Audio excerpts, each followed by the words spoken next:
Hello YouTube, in this video we're going to formally define the derivative, or give the definition of a derivative, and say how do we find it and what it is. Okay, so let's start with what it is. Again, the derivative. Recall from my last video, if you watched that on the informal definition of a derivative, it is a simple way to find the rate of change or the slope of a graph at any given point. So let's go ahead and start with a graph. As a matter of fact, let's make the base color here this. I'm going to make a general sketch here, and I'm going to try to do this a little bit cleaner than I just did. But let's go ahead and start with the assumption that we have some curve. Maybe my curve looks like this, and what I want to do is I want to find the slope of this graph at any given point. Okay, so for example, maybe I want to find the slope of the graph at this point right here, and we'll call this x value x1. So this would be the point right here, x1, comma, f of x1, or the y value at x1, but this would certainly be our point. Okay. Well, if I wanted to find the slope of the graph at this point right here, what we know from the last video is this. We could find that by actually sketching in a tangent line to the graph at this point. So the tangent line, I'll try to be really careful here, might look something like this pink line. Okay, and so we're going to give this line a name as line tangent, and it has the slope tangent, m tangent. Okay, so we say the slope of this line is m, and it's the m of the tangent line. The fact of the matter is the slope of this line is the same as the slope of my graph at this one point that I happen to be concerned with. It's just that using our definition of slope, which recall is slope equals change in y over change in x. Okay? In other words, we have this y2 minus y1 over x2 minus x1 dynamic going on. But basically what this means is we need to have 2 points on the graph, and the fact of the matter is we only have this one point right here. So what we're going to do to remedy this situation is we're going to take an approach that uses limit, the idea of limit. As something approaches a value, what does another variable, say, approach? Okay. So what we're going to do is this. We're going to drop in another point on the graph. We're going to drop it in, say, right here. And sorry that it's blue also. But what I'm going to do is I'm going to make a line through these 2 points here, and I'm going to try to do this as cleanly as possible. Maybe we ought to switch from blue to like a green. And this line right here is not a tangent line to our graph, but if you recall from geometry, this line right here that passes through 2 points on our graph, oh geez, this is a secant line. Okay, so this is our secant line. You know, and I just want to be really clear on this. So we have a tangent line. This is referred to as the tangent line problem in calculus. Okay, the fact of the matter is this. If I said go find the slope of this green line, we totally could. And here's how I know we could. Because if I knew the x value of this first point, I could plug that in, find the y value, and we'd have this point right here. So we'd say some x and y. And actually this point over here, we're going to drop down in altitude here also. But we'll call this x value right here. We'll call this x2. And as a matter of fact, x2, what we could say about it is that it is x1 units away from the center, from the origin, okay, plus another distance here between these two x values, and this distance here we could call h. Okay, so it is x1 out plus some other distance h equals x2. And since this is the case, what I'm actually going to do is define this second point not as x2, even though hopefully it makes sense why I would call it some x2. We need to find the slope of the line between these 2 points. We'll call this some x1 plus some value h, where h is the distance between these two things. H is the distance between our 2 points.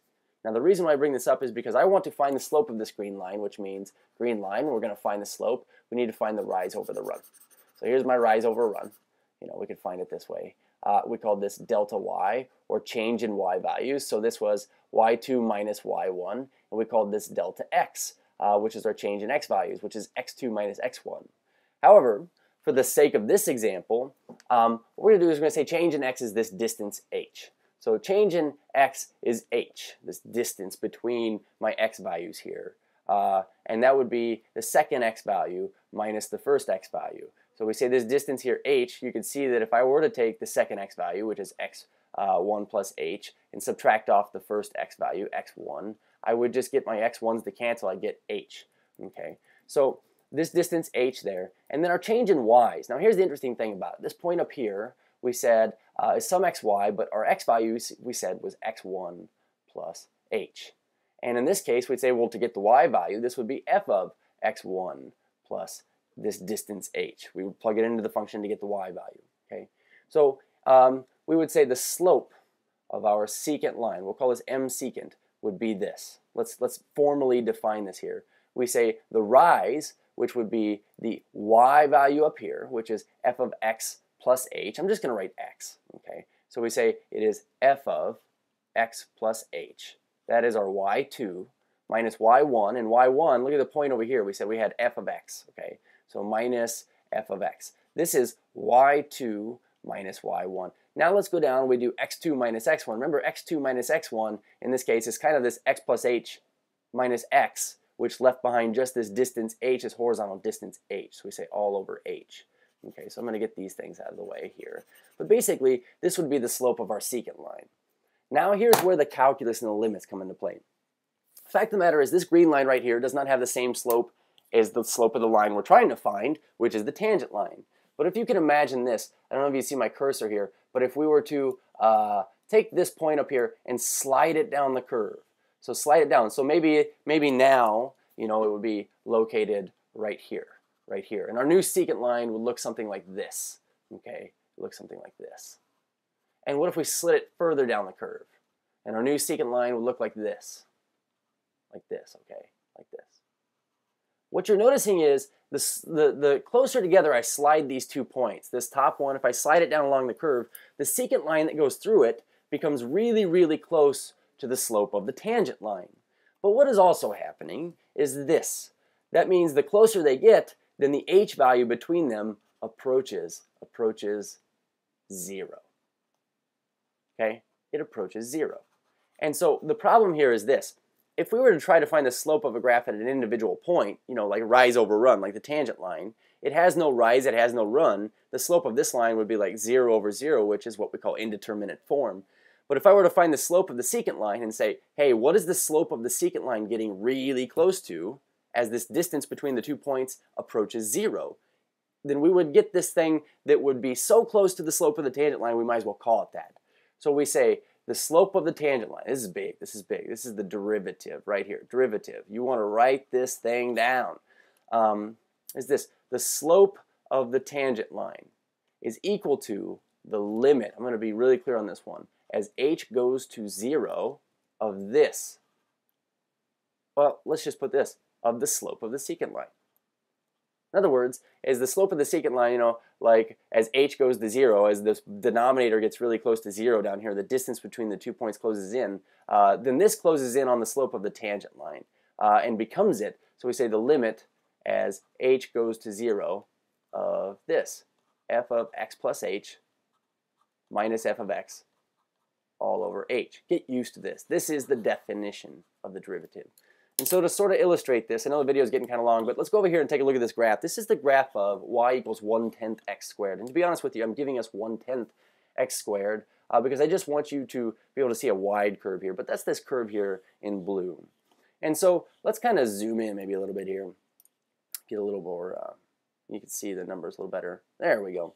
But you notice here, my red line here would be like my tangent line. Let's say I wanted to find the slope of this graph, this blue graph, right at x equals 4. Well, I draw my tangent line to it, and I certainly could approximate it from here. It goes up about 1 and over about, 1.5. So up 1 over 1.5, you could get a rough slope there. But you'll notice here, I have also in orange my secant line. And so we have 2 points, A and B. We were classifying on the other page, this distance here is the change in y for our orange line, and this distance here is our change in x. And we were calling this distance here h, this bottom distance. But what I want you to notice is this. The secant line going through these 2 points is not the same as the slope of the red line. It doesn't have the same slope. But as the distance between these 2 points gets closer and closer to 0, this distance down here, as h approaches 0, look what's happening to the slope of the secant line. Look what's happening. It's turning into the slope of the tangent line until eventually these 2 points are 0 away from each other, which, by the way, I can't find the slope in an individual point. But you'll notice now the orange line becomes the red line. So we could say by using the limit, then we could define the derivative as this. So in the next videos, we're actually going to take this definition and we are going to use it to find the derivative of a function and determine the slope of a graph at any given x value. Cheers.